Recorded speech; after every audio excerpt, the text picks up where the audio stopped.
Hello and welcome to the Ocean Impact Podcast. Today's guest is Ian Urbina, investigative reporter and the man behind this wonderful project, the Outlaw Ocean. Now, boy, did I have a good time getting to interview Ian. I'm so appreciative he made the time to speak to me. He is in demand, he's got a lot of work on his plate, but it was just an important conversation to share. This book has been definitely read by many members of the OIO team and takes people into this uncharted, unruly world of the high seas, and it is unput downable. The stories in this book will just make you realize how implicit many of us are in these horrible human and environmental abuses that take place on the ocean every single day. It really is eye-opening stuff. Now, if, like me, you find this podcast and this conversation really intriguing and want more, I really do encourage you to go and check out Ian's work. You can go to the Outlaw Ocean website. He's got a great YouTube channel, and he's committed to trying to expand this series of this body of work into more journalism about the sea, and we can help him do that. So make sure you support Ian and all his great work. I think this is an episode that you really should try and share around. People need to know about this stuff. So share it, like it, comment, ask questions, write a review. We really appreciate your ongoing support of the Ocean Impact Podcast.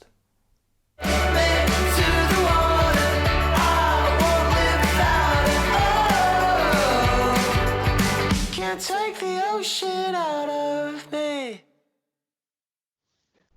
Very pleased to have on the podcast today Ian Urbina, incredible award-winning investigative reporter, Pulitzer Prize winner. But what we're really going to be talking about today is his incredible reporting that makes up the book, The Outlaw Ocean, which stemmed from the series, The Outlaw Ocean, that was published in the New York Times.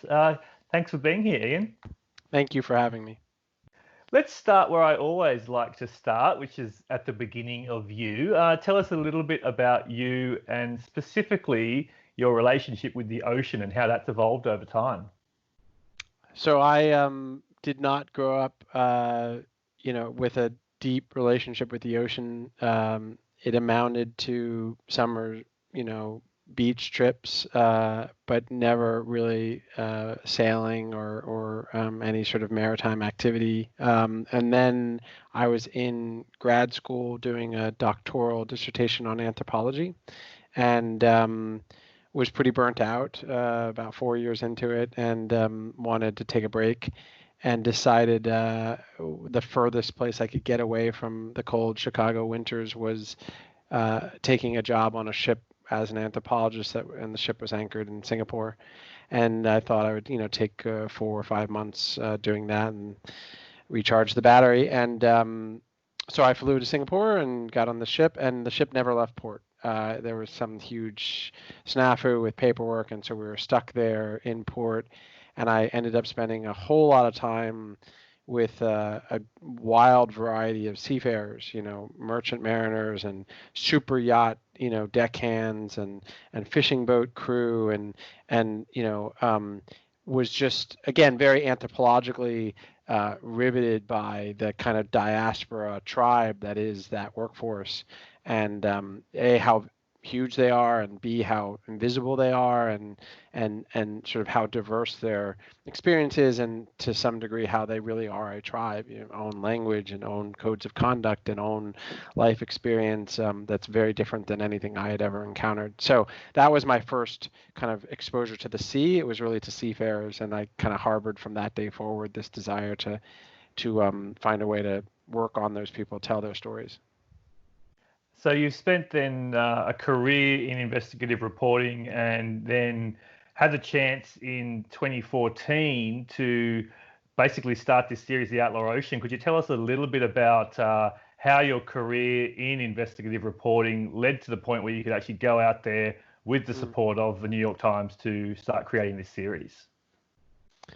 Yeah, so I had always wanted to do this kind of journalism, and by that I mean international, long form, highly narrative, investigative in my head defined as having a mission to shine the light on things that are broken, and in a constructive, fair, but rigorous way, kind of bare-knuckled, prosecutorial kind of journalism. Um, Having the luxury of time, not being a beat reporter where I got to turn stories around every 48 hours, having months to really kind of drill in deep on a topic and polish the prose and look for virgin snow topically, new topics or new ways to tell old topics. And I dreamed of doing that, but I had to go through the stations of the cross, if you will, and prove to my editors and the institution that I could be trusted and I actually could live up to that kind of work. And so I had a bunch of jobs in the first decade of my work at the Times, but I slowly started doing more and more of these long form investigative projects. And I think this was the pinnacle for me in the sense that most of the work I'd done some international investigative work, and but never. This is almost like space travel. There's travel and then there's space travel. Where you actually leave the planet, and this was space travel. This was the travel of a different sort. I'd been to war zones and I'd been undercover and I'd been done lots of things, but I'd never kind of gone to this beyond the horizon and I actually, like I said before, I had not spent any real time at sea. I'd spent a lot of time around seafarers, and so I, when I first began doing it, I was lucky to find out I don't get seasick. This never would have happened. The book never would have been produced if that hadn't been the case. And then I also was somewhat shocked to find just how awe-inspiring and humbling and gorgeous and scary that space is. The high seas and far from shore, and the experience of long stints at sea and the sort of strange mix of agoraphobia and claustrophobia that you have, on these ships where you're stuck in a confined quarter with people for weeks, but you're also in this, kind of strangely huge space that makes you feel naked and small.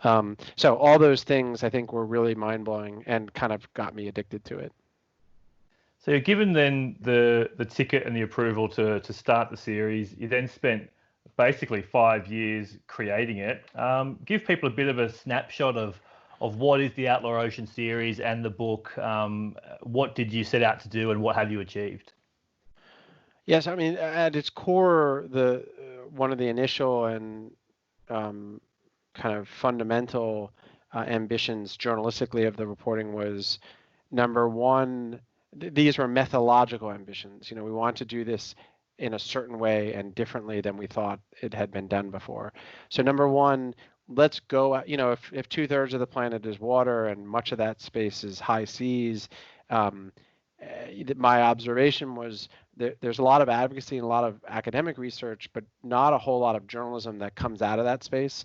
And to the extent that journalism comes out of it, it's usually historically, as I read the clip file going back 15, 20 years, it's usually as told by reporters as they talk to people as they return to shore. And so I said, let's go out into the space and actually report on site on these vessels. And that will be challenging methodologically, getting on some of these vessels. But let's do that because that'll provide readers with a vicarious sense. And also just, done right gives for, good reporting, good writing, because you're there and you can describe things five senses. Secondly, when I would talk about maritime crime or say, my mom would say, "What are you working on?" I'd say, "Oh, bad stuff that happens at sea."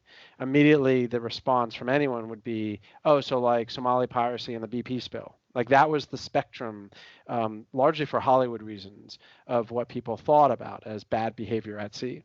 And not wrong, but very narrow.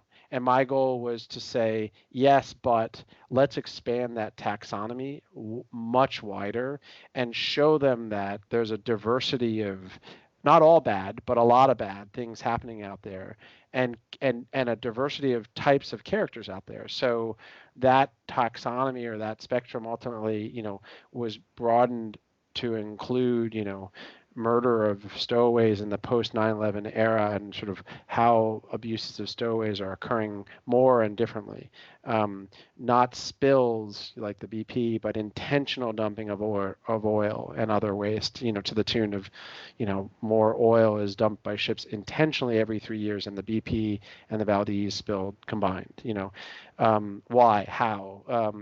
Arms trafficking and this sort of multi-billion-dollar kind of quiet army of private maritime security guards that emerged mostly after 2008 in response to the Somali piracy problem. And who governs these guys? What happens when they kill? How do we know whether it was legitimate killing or not? All those sorts of things. That whole space. Um, Advocates who are out there using the gray area that is that space to achieve often what they view, and maybe not wrong, ethical targets, goals, be it to saving whales or providing abortions to women that need it or what have you. Who are the advocates that are out there and what are they doing? And so abortion providers at sea and professional repo men who steal ships on behalf of banks and mortgage lenders, how do they do it, and who hires them, and is it lawful, and just a wide, illegal whaling, illegal fishing. Just so go out there and just show the seedy, diverse cast of characters that actually exist out there. And so that was the goal, and to some degree, you're the reader, so you can decide how much we achieved it. And at the end of 6 years, there comes the book, and then I thought, okay, I should probably put this down, but I don't want to. So that's when I said, you know what, I'm not going to put it down, and I doubled down for to continue doing it. So that's what I'm still doing now. Yeah, and if that wasn't captivating for listeners to want to go and read the book and dive deeper, then I don't know what is, because you probably just touched on a half dozen of the stories that are in the 14 chapters and 440 odd pages. It is compelling. Let's talk a little bit about, this idea of trying to govern the ungovernable and lawlessness. Maybe give us a bit of a glimpse into the history of the sea and particularly laws of the sea. Mm. Yeah, I mean, I think not to get too meta, I do think it's important to go high altitude, and first think about almost the intellectual history of this space, and to think about the fact that, for eons in literature and in law and in just popular imagination, the sea had, and in practical kind of material realities of labor forces and such, the sea has been this realm that kind of belonged to no one and everyone. And it was a space where people, largely through history, men, went to escape governments, other people, laws, the pace of landed life, right? And so you see in the intellectual history of the ocean this romanticized, sprawling frontier where men could be men and they went up against big whales and colossal waves and their own demons and whatnot, right? And I think like that's really relevant, to really understand what it still is today, because there's a reason that the sea was cast that way, because in my view, in many ways, it is a frontier, and to some degree, because of its sheer size, it will always be a frontier. It's untamable for the sheer scope of it.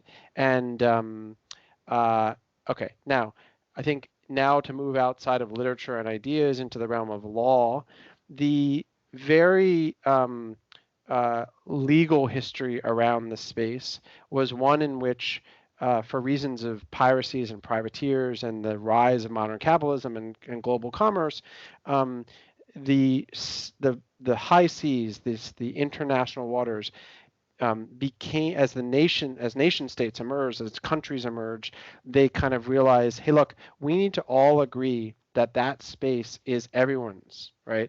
And we need to have one rule. If those pirates mess with any of us, we all team up against them, but we don't mess with each other. So that's the sort of really crass, simplistic version of mare liberum, kind of freedom of the seas. So it's supposed to be this highway that everyone gets to use and you don't mess with each other. And if we can do that, then we all can get along, commerce can flourish, et cetera, et cetera. And that has worked really well from a commercial standpoint, kind of allowing a freedom of activity out there, but a requirement not to mess with each other. And so globalization is really, to a large degree, thanks to the shipping commerce and that freedom and containerization. Okay. What it has also meant, though, is that when other sorts of behaviors happen out there that are non-transferring of Nike shoes and iPhones from A to B, when there's other things like industrial fishing or mining for oil and gas or a murder, a rape, a disappearance of a deckhand, a contract about hours worked, all these sorts of mundane, real things that happen out there too, the legal structure around who should investigate, who should prosecute, what happens to those people if they do wrong, it's all very murky. And even to this day, to a degree that even Antarctica or the atmosphere or outer space isn't as murky in some ways as the high seas. So there is a dark underbelly of that sort of laissez-faire status that is, in my view, one of the reasons that the outlaw ocean is outlaw, and that many of the vigilante behaviors that are fighting the good fight, depending on your perspective, and the just straight up awful behaviors like murder and mayhem are also allowed to flourish with impunity. Yeah, you mentioned there, obviously, it is this open freeway and predominantly shipment of iPhones and Nike shoes, and 90% of all the goods that we touch on a daily and annual basis are transported by movement of ships. But I would love to talk a little bit about seafood, and I suppose this is lending itself to my conservation lens and that of OIO. Tell us a little bit about what you encountered with the fishing industry in all its different incarnations, and obviously the human stories behind this, and it's obviously a tease for human slavery and trafficking and all that's associated with it. Mm-hmm. Yeah, I mean, so you're quite right. To think of the maritime space from a work perspective, you should first divide it into the merchant marine and the fishing, right? Two very different worlds. The merchant marine carries stuff, freighters, oils, wheat, Nikes. And then the fishing realm is its own universe and has its own distinct history that has also benefited from the freedom of the seas. And you have long haul fishing, and then you have nearshore fishing, which are really, the bifurcation within fishing. Nearshore fishing, those guys, mostly guys, are out and back in a day, in a week, right? And to some degree, what you see there, the types of crimes are pretty different and in many ways far less acute. So if you go to the subsection that is long haul fishing, now you're in the space, where the vast majority of what I cover in the Outlaw Ocean happens. These are ships that might spend 9 months at sea. They may be flagged and port in Songkhla, Thailand, but they fish off the coast of Puntland, Somalia. So really far distances. They may be ships that are 300 miles from Ghana in high seas, but they stay fishing. Some of them are engaged in transshipment, so they are fishing continuously, and then supply vessels, often called motherships, go out, get the fish, provide them with fuel, ice, whatever, and then bring the fish back. But the fishing vessels continue. So there's this whole economy of different things that are happening in the long haul space, and those are the most brutal ships. They're really beyond the reach of oversight. There are no spot checks on this kind of Dickensian factory. No one can knock on the door and show up and check the premises. And there's also, again, the cultural element to take into account. Fishing is this.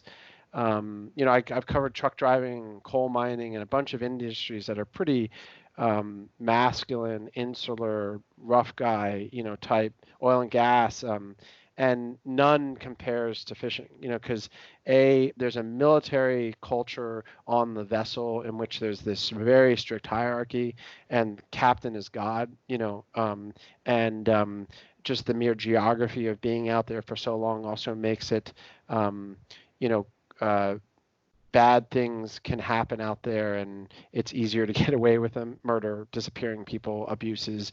And then the raw conditions on the vessels themselves are often just horrific. I don't know how else to describe it. Rat and roach infested industrial workplaces that are sometimes going 20 hours of a 24-hour day because they're in a patch where there's a lot that needs to get done, and there's no time to sleep, and that could go on for 2 weeks straight.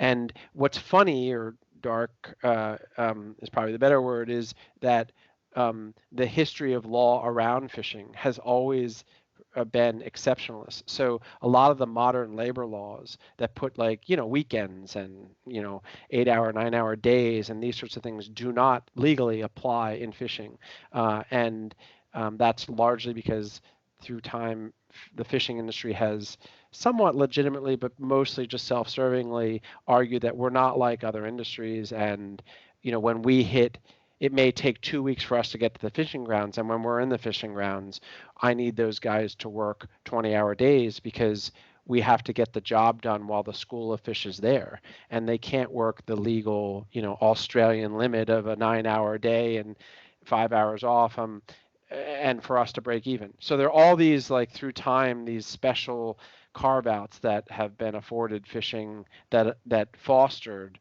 the just brutal conditions on many of these roads. And the last thing I'll say, and this it sort of speaks to your very work, is kind of the combination of industrial and overfishing and climate change have conspired to a situation in which a lot of the near shore stocks of fish have collapsed. And so a fisherman might be, 10 years ago have been able to catch the bare minimum he needed to break even in a week, and now he has to go 200 miles further and stay 2 weeks longer to catch that bare minimum. And the economics of the fuel and labor input to do that don't make sense, right? It doesn't work.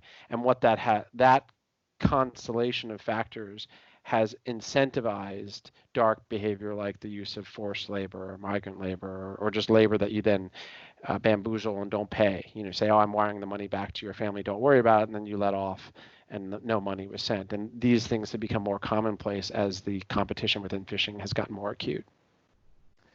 So therefore, there's an appetite out there for people, particularly in developed countries, to want to try and ensure that there's a level of consciousness behind their consumerism. And you've just pointed out then this depletion of fish stocks and wild catches, whilst also highlighting human trafficking and slavery and everything that comes along with it. How has the book and your work seeded or supported campaigns to try and address this? Are you seeing any glimmers of hope there that we can overcome some of these issues, or is it really then back again to this idea of it being somewhat ungovernable? No, I mean, I'm always a little reluctant to, as much as I'd like to think that my book is singularly that important. I think it has played a role alongside a bunch of other factors. So, AP and The Guardian, and then organizations, Environmental Justice Foundation and Human Rights Watch and Greenpeace and Sea Shepherd, and a bunch of these organizations, as well as governments. The Australian government has played a huge role, the US Government Trafficking Office. So in the last 5 years, various types of stakeholders have all begun to sort of step up their awareness of and resources behind the problem that is the seafood supply chain, and the problem that is the fact that the supply chain that starts at the dock and runs to the plate is, as good or bad as the garment industry or the coal industry. It's somewhat documented and somewhat not, but more so the supply chain, the links in that chain that run from the dock to the hook, just invisible, to a large degree. And that is one of the reasons that companies, are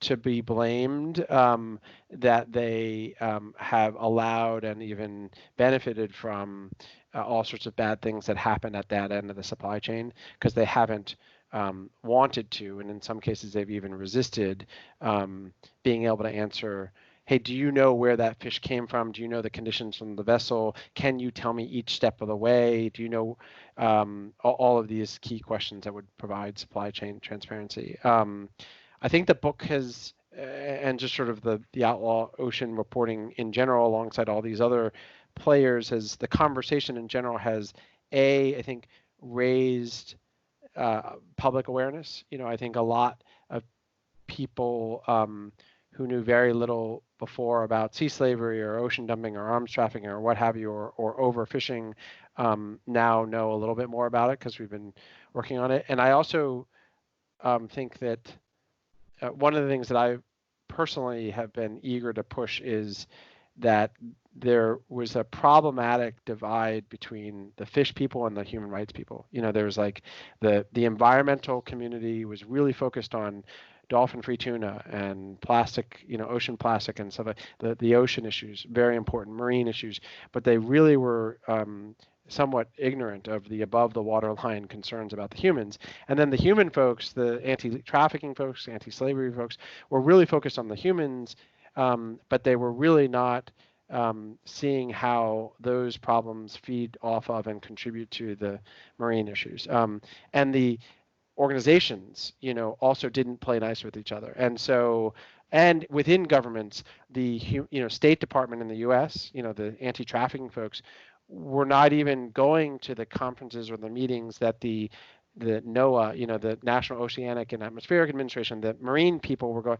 It's like, or EPA. And so like I would go to these meetings and they would say like, we love talking with you about this stuff, but we're not invited to that conference that they're. And so I'd say, okay, this is ridiculous. You both are working on the ocean space above and below the waterline, and I'm going to keep hammering you guys in the press in these stories until you actually bring the conversation together. Because at the end of the day, if you're the government and you're going to push for fixes, and your fix, one model of one of your solutions is a clipboard in the hands of a guy at port who has a checklist of questions. If all the questions on his, and he's a government guy, are like, hey, do we know this fish or these Nikes came without slave labor? Do we know, and if they only look at one thing and not the other, then that's a complete waste of time, so the clipboard needs to really be thinking about everything that happened on that ship and out at sea, to the humans and to the environment. So anyway, so I think those are some of the ways. I think the reporting really forced more of a conversation about the intersection of these issues than occurred before. And this is where I'd like to take the conversation next, because we've learned a lot about the origin story of the series and the book, and this glimpse into how you couldn't put it down. It needs more. So what's in the pipeline? I know you've just released a fantastic creative project, the Outlaw Ocean music project. There's obviously a lot of fantastic YouTube clips that people can watch that have just incredible videography. And I read somewhere that the film and documentary rights might be already out there, been purchased. So I'd love to see where this is going next, because I do think this is a game changer for giving people a glimpse into what is otherwise invisible. And I think it can spearhead a lot of great activism and actionism. I like that word. I think so. Like I said, I was on staff at the Times for 17 years, and thought, I don't want to put this line of reporting down, and so I decided to step away from the New York Times and create my own nonprofit, the Outlaw Ocean Project, which would have as its core mission to produce more journalism of this sort and to continue reporting. It's really expensive reporting. Investigative is time consuming and therefore expensive, but this stuff is offshore and it's really time consuming, and just the access costs a lot, and so a lot of legacy institutions, the Times included, are pulling back from this sort of, and and the Times isn't pulling back from investigative, but this kind of investigative. So I thought I really want to stick with this. I created the nonprofit. It's supported by philanthropies and then individual, kind of readers who want to see it continue, and so were piece coming out in the New Yorker, piece in NBC News, piece in the Atlantic, same, reported at sea, took 4 or 5 months to produce. There's a it always starts with the written piece, 5,000, 10,000 word, highly narrative piece is the core body, but from it is then really ideally all other forms of this of storytelling from the same body of reporting. So small mini videos, kind of now this, kind of social media mini videos, a longer 20-minute kind of documentary style things. And then there's this music project where we're working with artists who take sounds from the field, from the reporting and the field recordings, and make music surrounding the topics. And working with podcast companies to sort of take certain stories and turn them into podcasts, and trying to sort of take one body of reporting and provide almost a tapas style meal, like lots of different dishes off the same thing. And that's, kind of what the next, 5 to 8 years will hold, assuming that I can keep the fundraising going. Oh, And we'll yes, definitely. you said, Netflix and DiCaprio bought the rights to the book, and are, working on a feature film and documentary series. Wow. Well, yeah, we'll definitely be lapping up everything you produce and supporting you wherever we can, because, in many ways, the mission of OIO is to try and help humanity look through this beautiful life that we get to live through the lens of the ocean. And you seem to be doing that exceptionally well. One thing Thank that you. sort of popped up to me just thinking about this statement that we often use about planet ocean and the statistic of it, the ocean covering 2/3 of the Earth's surface and being the largest habitable space that we share. I sort of got this idea that, well, if it was the other way around and it was 1/3 ocean, 2/3 land, and we'd been behaving in the same way, we would have been over the edge by now. I mean, I know the oceans are huge and that really does form the spine of everything that you've been reporting on. But if it wasn't so big, it seems to me we would have already tipped the scales. Yeah, I think that's quite right, in two ways. On the environmental level, we've been allowed and able to get away with many of these things for much longer because, dilution is real, right? And so we could dump nuclear arms and, oil and everything else, and kind of just look the other way. It's starting to catch up with us. You see plastic at the bottom of the Marianas Trench. So as big as it is, it has its limits. Same thing with fishing. And you look in literature and you see the oceans are sort of this sui generis, self-producing, endlessly bountiful, fields that just, give rise to massive quantities of fish. Well, and then there's, decimation of species that no longer exist, and stocks, 80% of the world's fish stocks are at the edge or beyond the edge of collapsing. So yeah, I think this moment would have come much sooner where the ocean's not so big. And the same thing on the human rights front, because it's so big, 56 million people work out there, but it's huge and sprawling. And so for the most part, people stay away from each other.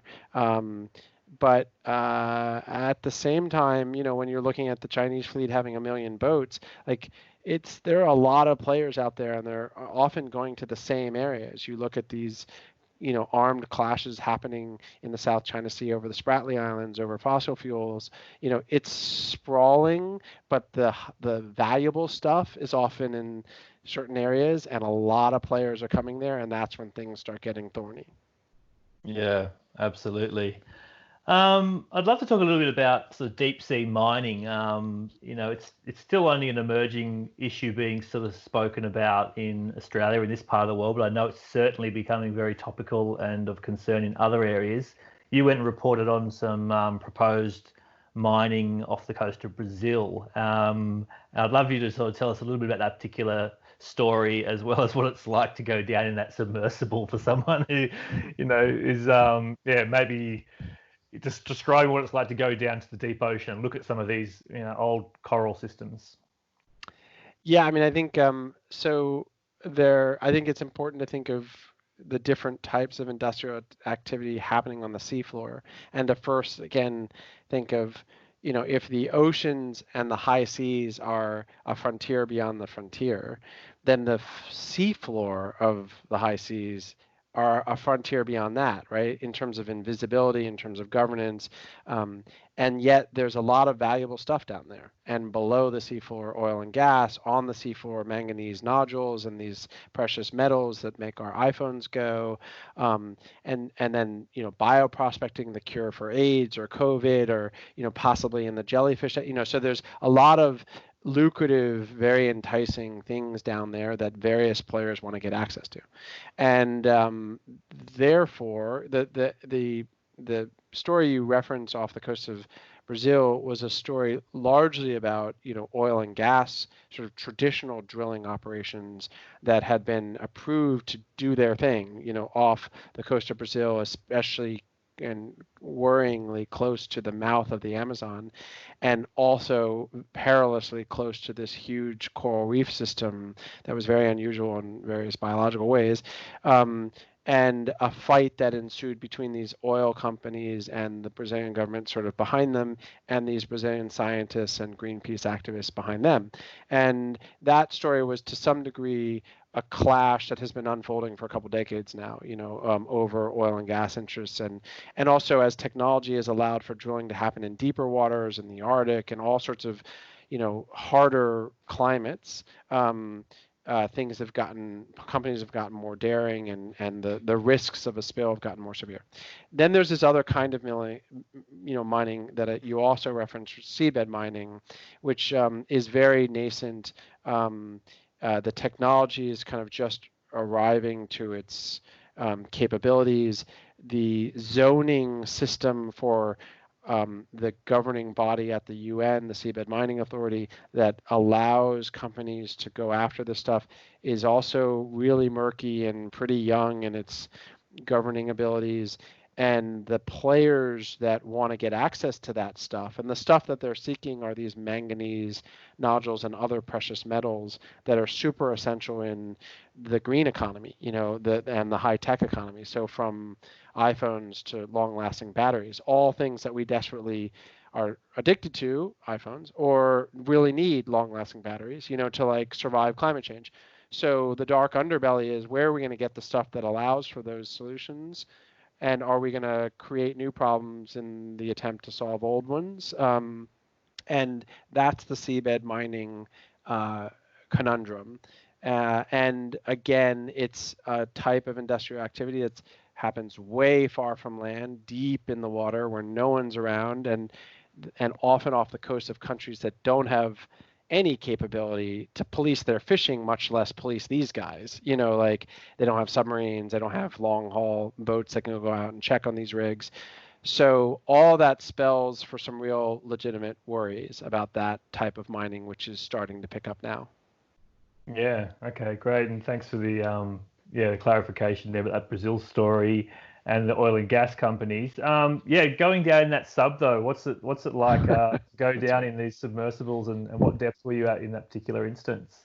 Oh, I should remember what depth we were at. I don't recall how deep. It seemed insanely deep to me. It was dark and took a while to get down there, and I underestimated. I went twice. Once in the Arctic.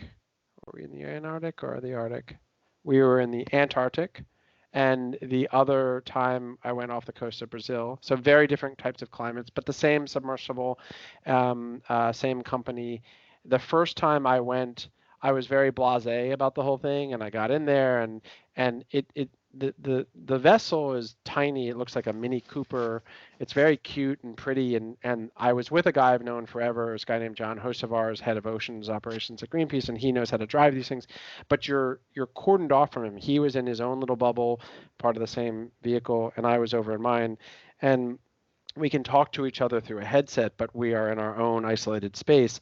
But I had responsibilities to make sure that the oxygen was flowing right and my meters were right. And there was a lot to keep track of. And I was like, oh, it'll be fine. I got in there and they were bombarding me with all this information about you got to flip this and you got to make sure this number doesn't go above that and you don't let your elbow hit this. And so I realized, oh, wow, I really got to pay attention here or I might die. Like I might run out of air in my compartment. And if we're down really deep, we can't get up in time. So that made me suddenly nervous. And then when a crane picks you up and takes you to the edge of the ship and then kind of gently plops you in the water and the engines come on and you start diving. And as the water closed in around me and around my shell, my glass top, I got this insane panic, like, what am I doing? And this is really scary. And so for the first 3 minutes, but it felt like 3 hours, I was sweating and really afraid. And then this calm came over me, and I realized we were going to be fine. And the sheer weirdness and beauty of being in this dark space. And then also, as we got deeper, the weird creatures we started seeing took all my fear away and made me suddenly feel like, okay, now we're in outer space and I'm seeing space. I'm seeing amazing otherworldly things. And for the rest of the time, I was just this wild-eyed little boy, like marveling at what I was getting to see. And John was explaining to me, he's a biologist, so he was telling me all the wonky terms of what I was witnessing, but it was just a marvel. We got to the bottom. We sort of documented, or I wrote along, but they documented with camera and otherwise the kind of wildlife and flora and fauna they were seeing down there as part of their mission. Yeah, no, and it's actually one of the videos that you can check out on your Ian Urbina YouTube channel as well, and see footage of you going through the experience. You look pretty calm, cool, and collected, but I get that would have been pretty terrifying. What were some of the other? I mean, you've had probably so many of these sort of terrifying and touchy moments throughout the reporting period. What were some of the others that really stand out where you really felt for your life? I mean, there were a handful, let's see, that are hard to render concisely. I'll try my best. One had to do with this story that concerns the chase of the Thunder, and it's this longest kind of law enforcement chase in nautical history, and it involved Sea Shepherd was chasing Interpol's most wanted ship, and they had found these guys in Antarctica, and they were going to chase them to draw attention to the bad things they were doing. And I begged my way onto the mission, but they were already in the midst of a chase, and so the logistics of how I would get onto the ship without the two Sea Shepherd ships having to deviate from their course to pick me up because they couldn't come to land or they'll lose their guy, right? And so what we worked out was a rendezvous point really far from shore where I had to go and be and wait and not be late, and they would swing by, pick me up, and then swing back into their chase. And I had only 72 hours or so between when I was sitting in Washington, D.C., where I live, and when I had to be in Accra, Ghana, and I had to find my own ride out to this spot, these coordinates at sea. And so 72 hours ain't much time to like whip up a plan for like finding someone to take you in Ghana where I'd never been. And so that was a complete sprint. And the first effort to get to the coordinates had me pay off these Marine police in the main port in Ghana who were going to take me out there. But I realized, and my photographer realized very quickly, that these guys had never been deeper than 11 miles from shore, and we were going out a couple hundred. And as the waters got rougher, they began to panic, and it turned into this very tense situation where the crew didn't want to go any further, and the officers did, and it almost led to this mutiny and this fist fight, and then finally the crew, the bigger guys and more of them, won the day and convinced the officers to turn back. And so I was screwed, and I wasn't going to get to my target, and I was going to miss the story of a lifetime. And we start heading back in, and the engine dies and the panel on the boat dies. And so we were floating there with no engine in pretty rough waters in a 40-foot, Coast Guard cutter size vessel getting tossed around, and had no idea where we were and how we were going to get back. And for 4 or 5, and I had 1 bar of battery left on my sat phone, which I tried to call my researcher and get her to tell us, could she see where I was, all this, and it didn't work. And so for 4 or 5 hours we sat there, and I remember being deeply afraid. Like, I can't believe this is how it's going to end. I really thought about, like, because if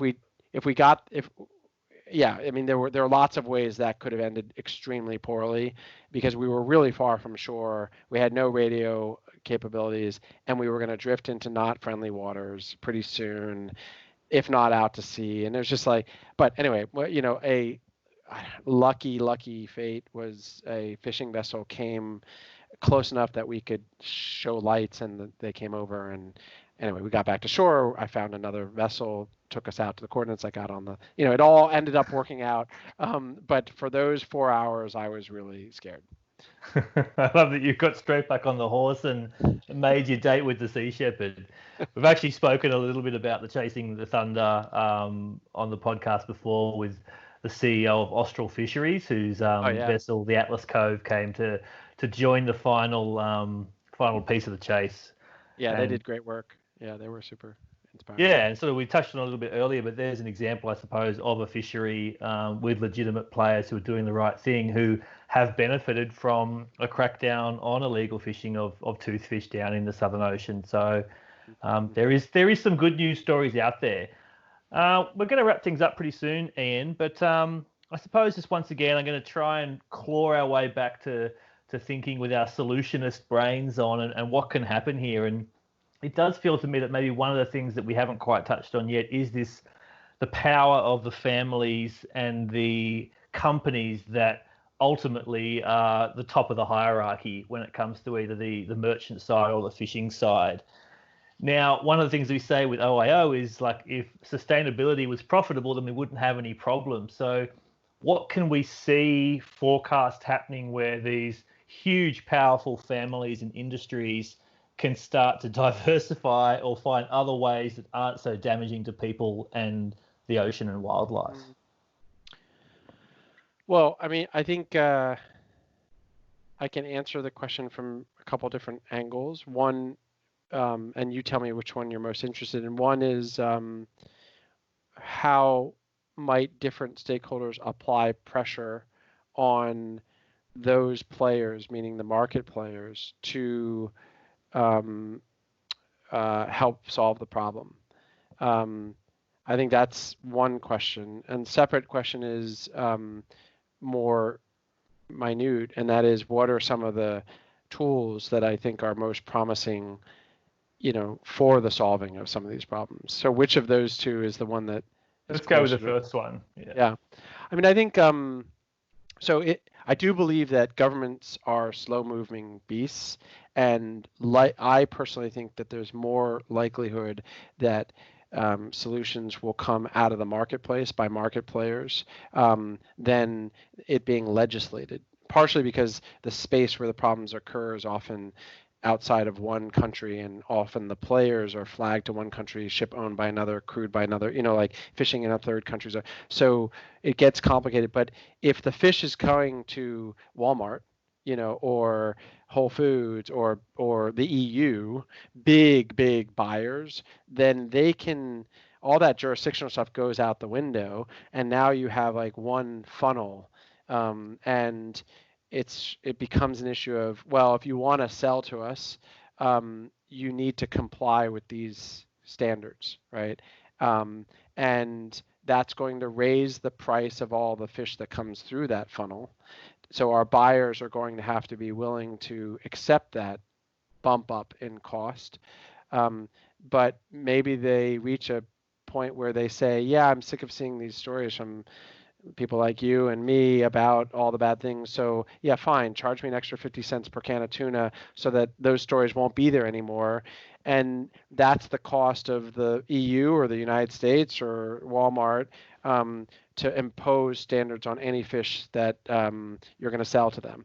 And then the question becomes, so what are the standards, right? And that's that clipboard thing I was mentioning before. Like, what ends up being on that clipboard? Well, first of all, let's make sure it's not just fish focused or fisher focused. Let's make sure that it's actually thinking about all of them. And second of all, that gets us into that other question of like, crew manifest, onboard monitoring, onboard cameras, satellite monitoring, you know, blockchain often gets tossed around, some interesting things there, but better supply chain accountability. Um, you know, do the workers have contracts? Do we know at each step of the way? Have we banned transshipment so that if you're running a boat, you can't offload it to another boat that then brings it to shore, and the people at shore have no idea, wait, where did all this fish come from? 7 different boats. What's up? What's happening on those boats? No. Those boats need to come into dock so that we can check them out and spot check all these things. So these sorts of steps are the kinds of steps that if market players wanted to clean up their supply chain, they would embrace, and I think the problems would start decreasing fast. Yeah, absolutely. And you did touch on a couple of examples there where, government intervention did work. I think, the Indonesian case with Susi Pujiastuti. Yeah, she's done some great work. And any other examples that come to mind that where it seems to be that they're developing solutions that are working and showing a glimpse of hope? I mean, a bunch of, Global Fishing Watch is this interesting organization that sort of works with governments to try to convince them to, number one, improve the data of their monitoring of their waters and their fleet, even their boats that are in other waters, and sort of force those vessels to keep their transponders on, force those vessels to not just use AIS transponders, which you can turn off, but VMS transponders, which are harder to turn off. Like, so Argentina, Chile, Indonesia, Thailand to some degree has bought into these things, like working with organizations like that will advise them on ways that they can keep track of their fleet and their waters better. And then also in the best of worlds, make that data not make it public, so that it's not just a bunch of fisheries folks in that one country who see these things and can be bought off, but rather it's accessible by journalists, advocates, academics who can check them and say, and then a market of players that will emerge, I think, naturally, who say, hey, for our price, we will look at the data and we'll tell you risk levels, red, yellow, green flags on the various ships. And then your buyers can say, hey, look, we're not going to take fish off of any ship that has a red flag until it's gone through these extra steps to verify that it wasn't up to something sketchy. But any green flag, there are these sorts of things that can happen if the data is accessible to the right players. So I think all those things would be big steps. Fantastic. All right, Ian. Well, I think we'll sort of bring our conversation to a close. Any things that you think necessary to express or communicate before we wrap things up? And if not, maybe some final words and some information on where people can find you, next steps for the project. Oh, yeah. I do think this is a very self-serving thing to say, but I think journalism has a really important role to play in explaining and translating a lot of the academic and advocacy work into narrative and into terms and pressure testing them. And so I do really think it's important to try to keep journalism robust and keep shows like yours going, where people are talking about the space, because it's really easy to ignore it and forget it. And that's how we got where we are. And then to your second question, the outlawOcean.com is where we live and where the nonprofit is. And all the journalism we produce, we put in third-party venues, so the New Yorker or Der Spiegel or BBC, but we also publish on our own website. So that's where you can find me. Great. Well, yeah, I think, as someone who's worked in ocean conservation for, over a decade. A book like this comes and it genuinely creates a shockwave, and it just goes to show, to your point, how necessary it is to support this type of journalism and obviously all the ensuing communications that come from it. So I thank you personally and on behalf of all our listeners for the work you've done and you'll continue to do. Thank you very much.